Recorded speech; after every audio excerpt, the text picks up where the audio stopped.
The Human Optimization Podcast is proudly brought to you by Vicon Supplements, where quality meets sustainability. Vicon's all-natural supplements are handcrafted and sustainably produced in Canada, bringing you products that nourish both your well-being and our planet.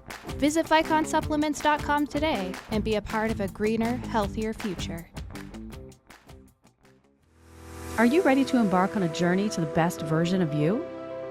Join me, Lisa Pitel-Killah, as I dive deep into the world of hair tissue mineral analysis and functional medicine with fellow experts, and guide you on the path of unlocking your full potential.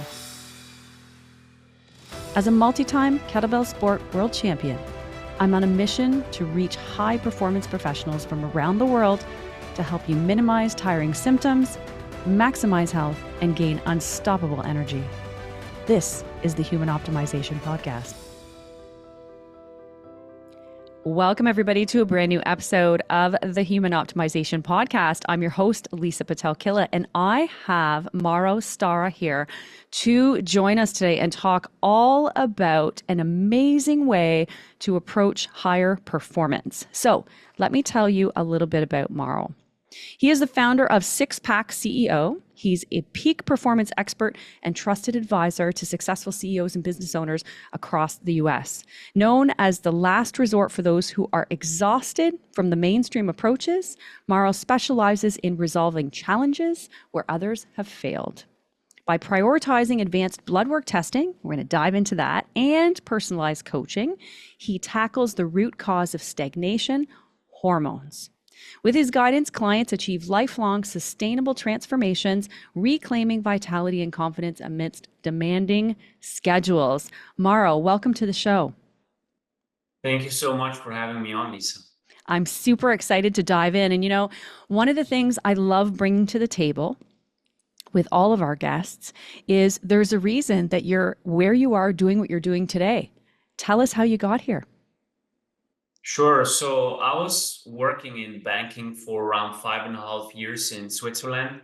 So big bank, big corporation. And, I was building my career, and on the side, I was doing some personal training and building another online business. And, with all the balls that I was juggling, so to say, something had to give. And unfortunately, it was my health. So I basically sacrificed my health to chase wealth. Right. So many of us high achievers do, and eventually paid the price with my health. Yeah. And had issues with my heart. I burned myself out. And that's where I drew the line and said, hey, I don't want to do this anymore. I don't see a future in corporate. There are few or many other reasons, but like that was the last dips you can say. And I quit my job there and transitioned more online because I saw the opportunity that, hey, there's so many guys, usually a little bit senior to me, that were, I saw them for 5.5 years in and out at work in the office. And I saw how they lived and their lifestyle, their habits, and all that comes to that with that. And that's where, I saw the opportunity to lead men that were in a similar same spot as I was. And fast forward, here we are today. Wow. Okay. So let's dive into, I want to talk about what makes the biggest difference from your program, because there are some big differences that you've kind of brought into the picture with regards to fitness and coaching. Let's talk about what sets Six Pack CEO apart from other programs.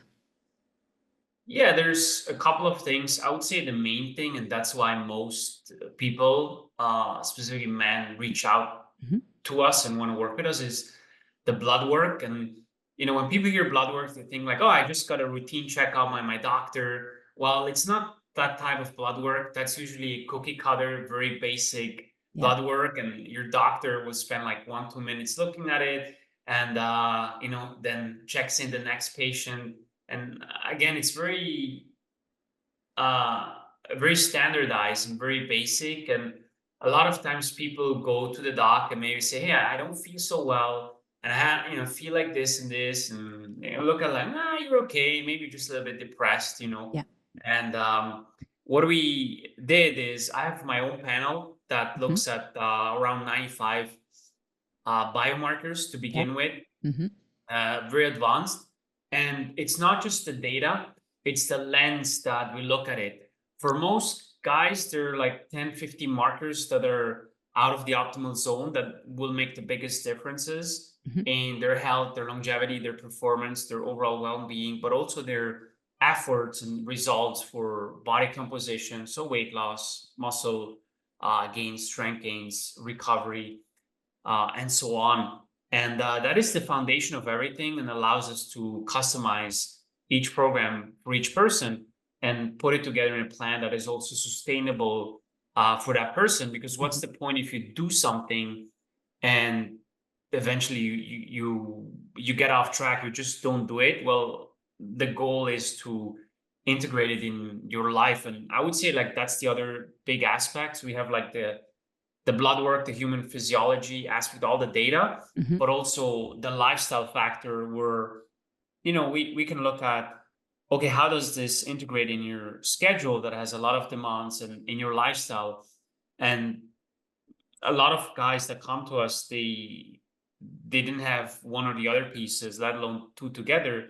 Right. And that's why so many times they failed, because it was never integrated into their life. They had to integrate their life into the program rather than the program into their lifestyle. Right? Right. Right. And that's really kind of that personalized coaching part, right? You're considering their goals and their needs and their scheduling, and it kind of goes into that exactly what you just said, where it's customized for them rather than having a program that they have to kind of insert themselves into and follow, which can be tedious. Yeah. Exactly. Yeah. And so let's talk about, I'm interested too, just with regards to the blood markers, right? What are some of the ones that you see quite often that can or are commonly outside of what you would consider to be a good, healthy, kind of optimal range? Yeah, so there are like different sections Hmm. on the panel, and for each section, there are usually like maybe one, two markers that are outside of the ranges that can make a big difference. So Mm. if we start, let's say, with glucose, primary energy source of the body, sugar, and if you look at conventional labs, usually it's only fasted glucose. Maybe you get A1C, but you very rarely get fasted insulin. Hmm. And if your glucose and A1C is okay or borderline high, Hmm. most people would just say, you're still within range and pass through it. But Right. your insulin may be really high. And if you're insulin Mm. resistant, then I would say from all the blood markers, that's probably maybe together with inflammation. So HSCRP, high sensitivity C-reactive protein, Hmm. those two together are like the most damaging ones Yeah. if they're chronically elevated. But and usually they go hand in hand. Usually if someone is insulin resistant, they're 99% also inflamed. Very rare that you're not inflamed at all, but you're insulin resistant. So they Right. kind of go hand in hand. But that one there is really big and gets so often overlooked. Mm. And that will have an impact on body composition, on cravings, on hunger, fatigue, as well, like energy crashes if you need to nap, Yeah. and also a lot of impact on health markers in the endothelial system, uh, and so on. So Mm. that is one. Maybe the classic one, a little bit more common, is testosterone. And again, what gets checked there is total testosterone, and the range is so big. If you look back in 2006, the range was like the bottom range was, I think, 350 Hmm. up to 1500, 1500. Wow. And today it's down to 250, 260, depending on labs, Hmm. up to 900. So they lower the standards so much that more people fit into it. And you go to the doc. Let's say I go to the doc and my testosterone is 300, Hmm. and it goes to 260. Oh, you're still within range, or 320. Yeah. Yeah, I'm within range, but I feel tired, no libido, right? Hmm. Um, so we want to look at it from the lens of where should it be to be optimal. But most importantly, what are the other markers? And free testosterone is another one. Free Mm-hmm. means it's freely circulating, bioavailable in your bloodstream. So that's the form of testosterone that the body can use versus total T. I always like to say total testosterone is like your revenue and Mm-hmm. free T is your profit. So you may make a bunch of money, but if you have no profits, then Right. what's the point, right? Yeah. So the same is here, that you your profits may be really low with the free levels of testosterone, and those are key. Those are much more correlated to the symptoms of high and low testosterone that someone has. And again, very, very overlooked blood marker. Then I would say, people have been catching up with those, but like ApoB and lipoprotein A, Mm-hmm. two markers in the lipid panel, or go hand in hand with the lipid panel. Mm-hmm. And lipoprotein A is a marker that looks at genetic risk factors. And that's very important because you can do all the right things, but if that marker is extremely high, you may still need to do a little bit more advanced stuff and be more strict than others. And that gives a good indication to that. And ApoB is a little bit more lifestyle related, Mm-hmm. also risk factor, often carries LDL particles or carries LDL particles. So they're a little bit correlated. Those two there. I think an overlooked one is also thyroid antibodies. Mm. So Yeah. you may never have symptoms until you see, man, my thyroid is dropping, hair loss, fatigue, dry skin. Yeah. And it's like a death by 1,000 cuts where those antibodies build up. And if you catch those early, then you can make changes in your diet, in supplementation, Mm-hmm. and overall lifestyle changes. And very overlooked one for Hashimoto's, less Graves, but once in a while we Mm-hmm. have someone, and some people know it. They're like, oh yeah, I've got Hashimoto's or my thyroid, but others, what? Like, Yeah. really? Like those antibodies are so high? No, that can't be. It's like, well, you may have not noticed the symptoms yet, but eventually, it's going to happen. Yeah. So you've got the chance now to work on it with your lifestyle. What else? The full iron panel, very important Very to important. see Yeah. what's going on there with iron levels. Mm-hmm. Yeah. So lots of Yeah, there are commonalities, right? more. Yeah. Yeah, there are more detailed ones. Maybe well, it depends from person to person as well. Like for some Mm-hmm. people, it's like, I feel like this. Well, let's add maybe this one and this one in there. Yep.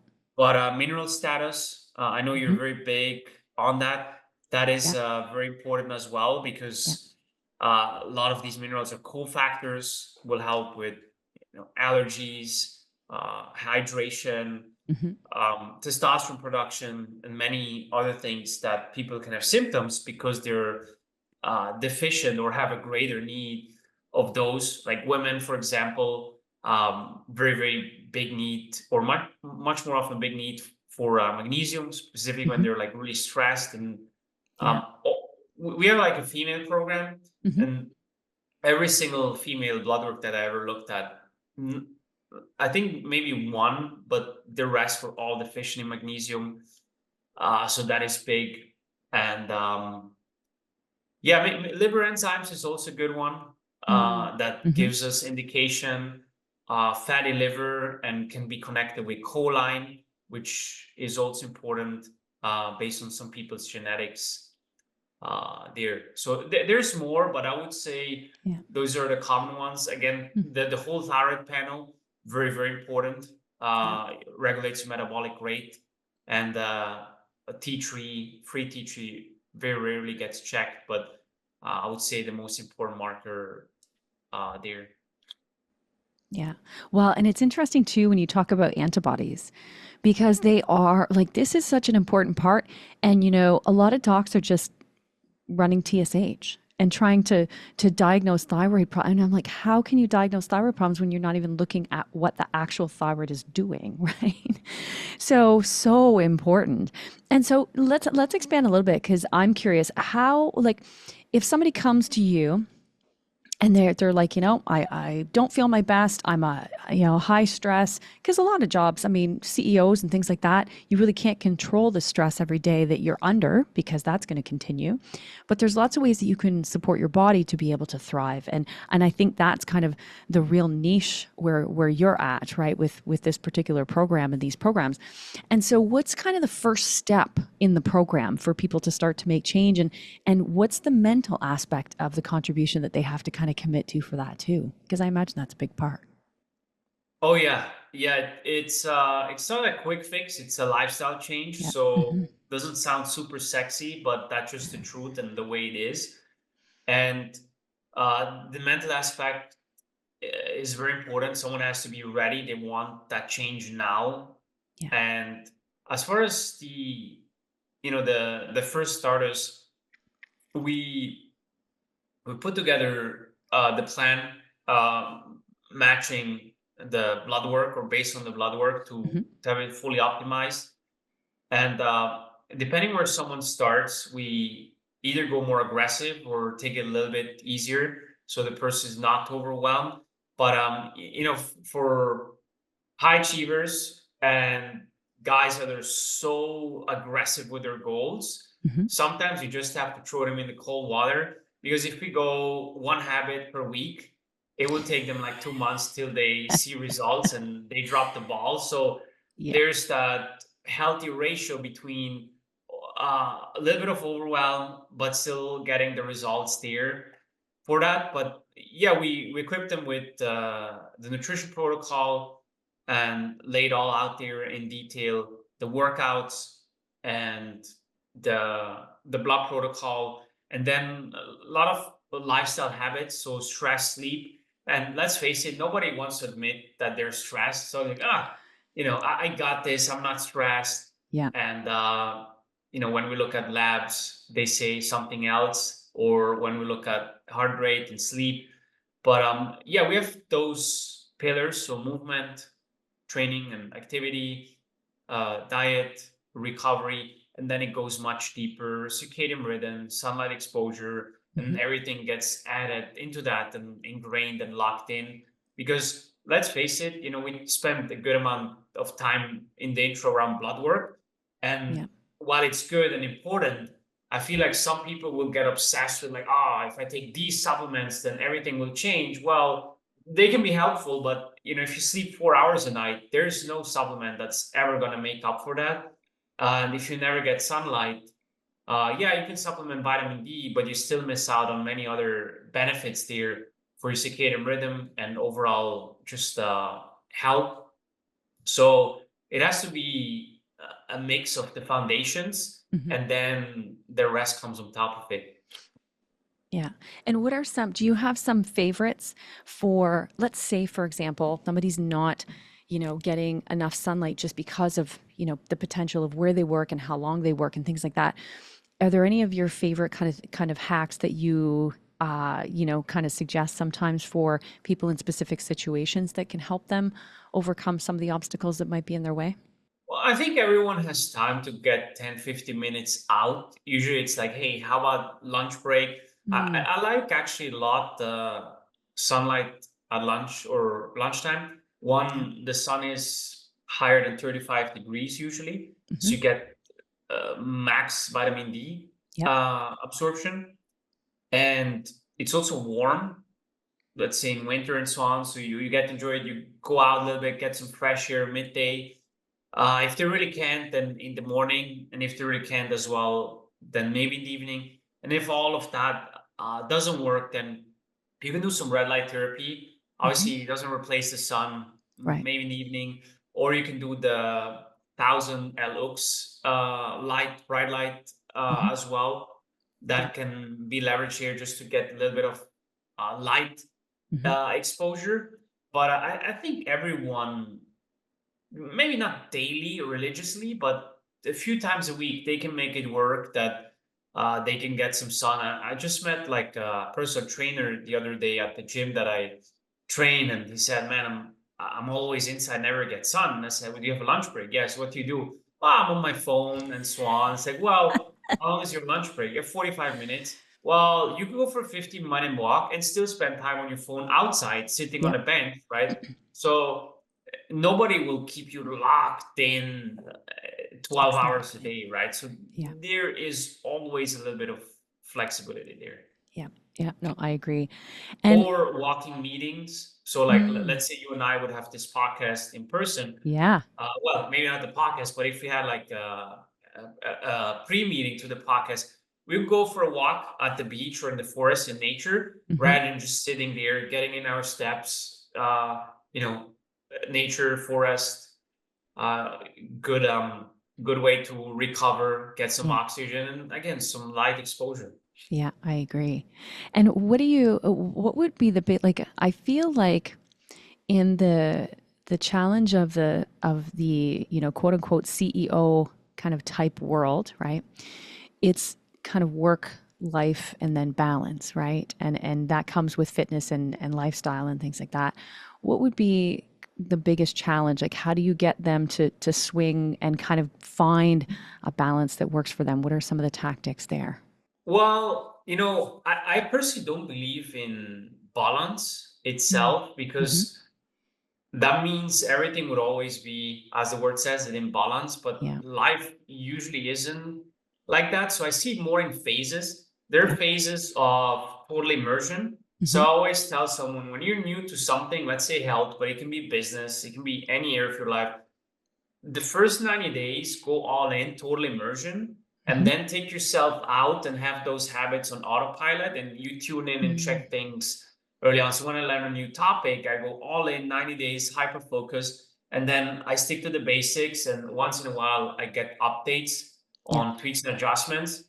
And yeah, that phase of total immersion may be out of balance for a while, but then you're less focused there and you have more focus on that. So it's kind of like a bucket, so to say, or yeah, if we take, this gallon, or Hmm. not gallon, but this bottle of water, Hmm. and it only has so much capacity. So you have to say, well, I'm gonna take 1 hour away from this and put it into this, and I gotta move those blocks around. And then later on, once I've finished that, I can add this and this. So I always see it that way, Yeah. where you don't have to put yourself really in overdrive if you have good systems in place for your life. Yeah. Makes total sense. And what's one of the ways, like there's got to be multiple ways that, you and your team measure success with the clients, right? What are some of the ways that that measurement takes place or that you look at? So we have the physical aspect, right? Hmm. Where we have the body composition, and we have the classic measurement there, scale weight. Hmm. Not the best way, but it's still a very powerful way, especially the way it's ingrained in the human mind with, scale, scale, scale. Hmm. We do DEXA scans that look at body fat, Hmm. lean muscle mass, and bone density, and that shows us improvements there as well. Because, as we know, sometimes the scale may just not move, but you get the DEXA, it's like, oh, I'm losing fat, I'm building muscle. Well, there's movement happening. I'm changing. So that's one other way that we look at before and afters of blood work. Hmm. So where was someone when they started, and where they now, and is there progression being Yeah. made, and with what markers are they tracing back?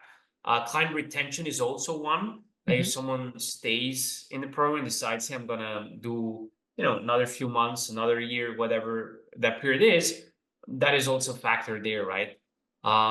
So I would say one is maybe a little bit more business, but metric, but still plays into client success, and the other ones are definitely more client success there, that we have the raw data that we get from clients. Yeah, amazing. And what do you think with regards to like, give us something that stands out to you, a success story for, say, a client. What would be one of the best ones that stands out to you that you always remember? That's a great question. So there are many stories, but one that I really really like is, there's a dad. He's in his early 40s, Hmm.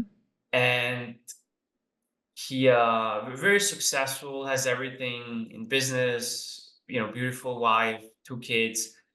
And one day they went, I don't know what type of activity or park that was, but they kind of said to go in there, you have to be 200 pounds Okay. and or less. And he Mm. was 240.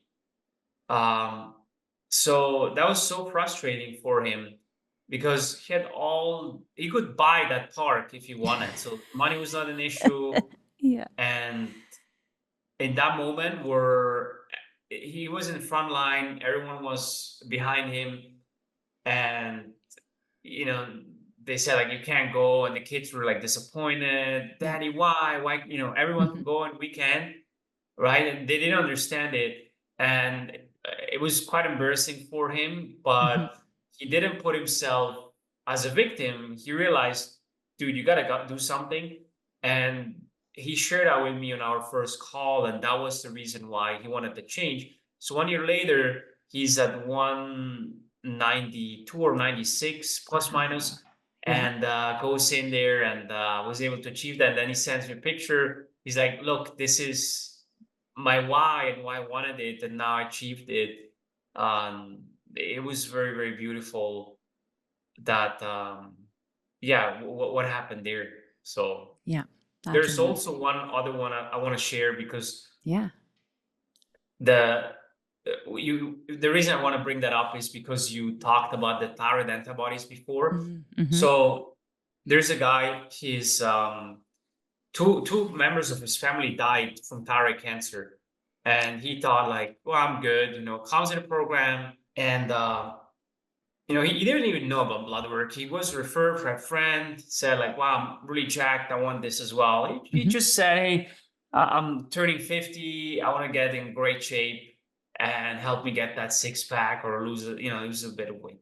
Okay, we got that in, and it took him a while to get in blood work.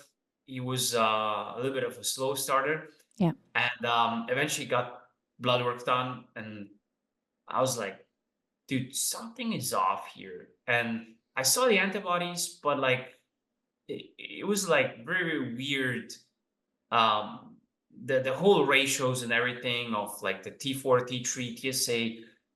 And I told him we need some more tests, but I'm going to speak with some mentors of mine, but I'd like you to speak with your doctor as well. I've Hmm. never seen something like this before, and I'm not 100% sure. So he got to the doc, and doc was like, as you said, they looked at his TSH and so on, and so I was like, maybe get a second opinion. So you get a second opinion.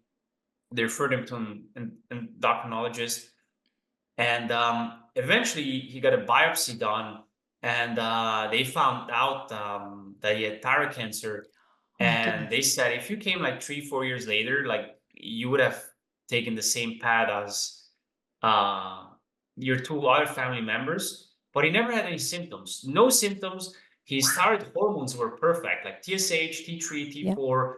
I mean, perfect. They were within range, just Hmm. like the ratios, but it was Hmm. still within range. And yeah, he had a very weird form of grave disease, and Hmm.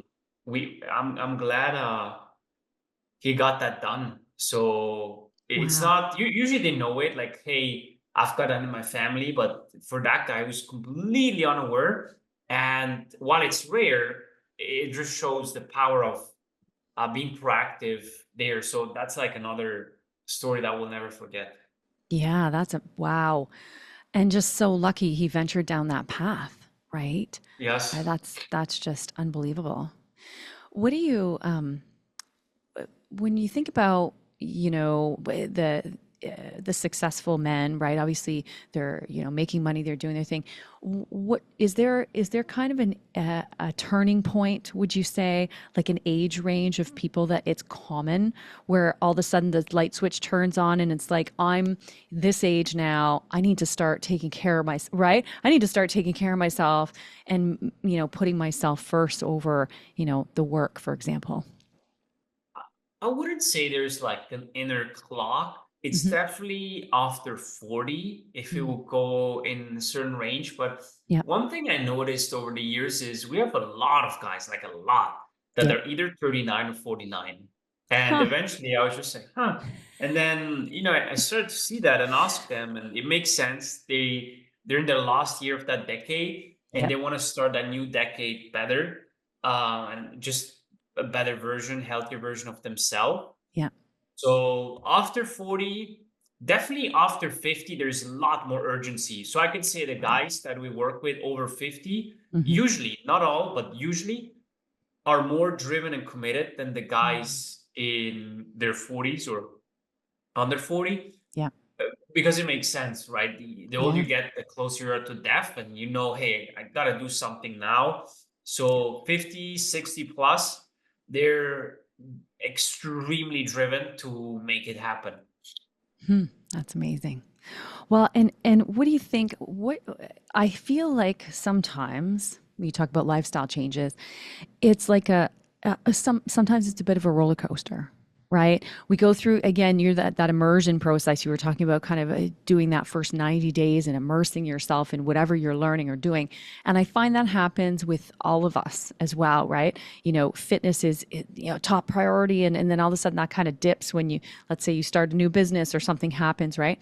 And how do what are some of the tactics or tools that you use to really keep people on track to make sure that this is for the rest of their life? Great question. I wouldn't say there's like one, two specific tools. It's Hmm. rather that's where the coaching Yeah. and psychology to a certain extent comes into play, Hmm. where we have to look, okay, when you start a program, usually it's when someone undergoes like a real lifestyle transformation, it's often because they're in a good spot in their life where it's like, hey, I've got time and so on. And then circumstances change or the environment changes, Hmm. and there are new cards that that person is given. So we have to look at those new cards and see, hey, how are those cards now, and what do we need to adjust? It's always about adjustments. Like, okay, now how about we do workouts in the morning Hmm. or in the evening? And how about you do this and this? And instead of getting food like this, can we set up, can you get a private chef, or is there a meal delivery service that can facilitate your lunch?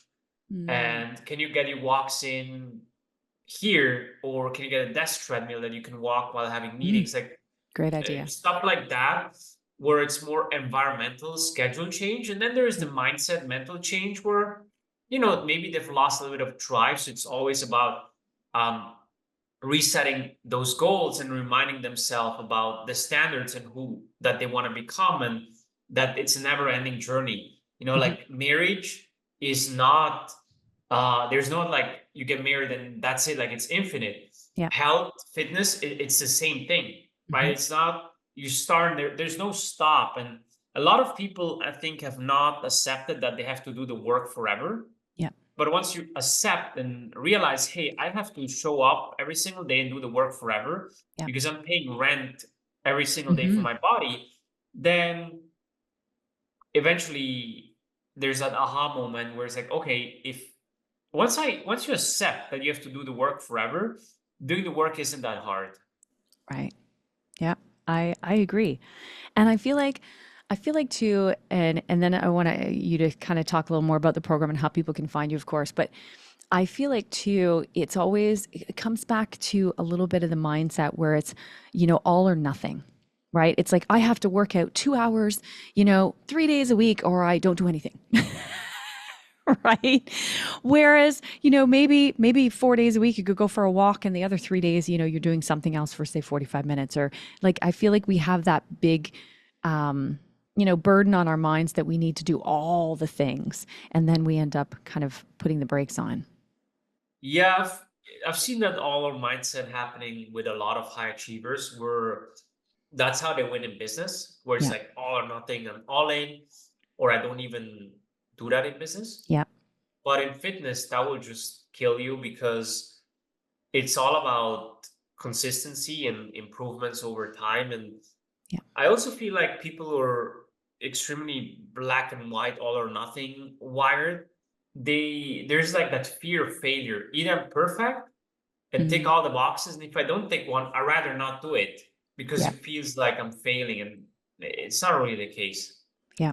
Yeah, and that's an interesting twist on that too. I agree with you on that. Yeah, very interesting how much our mental state intertwines into everything we're doing, right? I find that super fascinating. It is. Yeah, I yeah, agree. yeah. So tell everybody. Obviously, we're going to have all your links in the description. But you mentioned you have a women's program too. This isn't just about men, right? So the main marketing message Hmm. and the the way the business attracts clients is oriented for men. Hmm. But we've had so many guys that said, like, I need to get my spouse involved, and it's easier when the entire family does it Yeah. versus when not. Yep. And so the demand was just so big, and we have a female program with 15, 16 women Mhm. right now in there. So it's a bit smaller group than Yeah. the guys group that is bigger. Hmm. But yeah, we have a female hack coach. She's a PA, and yeah, it's going really, really well. That's amazing. That's amazing. And so we're going to have all the links for Mauro's company in the description. And yeah, just make sure you follow on socials, obviously. And for those of you who are watching us on YouTube, thanks for checking out this episode. And make sure you follow my channel for more. And for those of you listening on your favorite podcast host, give this episode a thumbs up or a like. And we will see you next time. Yeah, thank you so much for having me on, Lisa. My pleasure. Thanks for joining us today on the Human Optimization Podcast. Episode technical production is by Grace Sylvester and guest booking by Stu Tate. Want to learn more? Visit LisaPitel-Killah.com for incredible free resources to supercharge your journey to becoming the best version of you. If you enjoyed this podcast, please like and subscribe to the Human Optimization Podcast and follow me on social media at Lisa Pitel-Killah.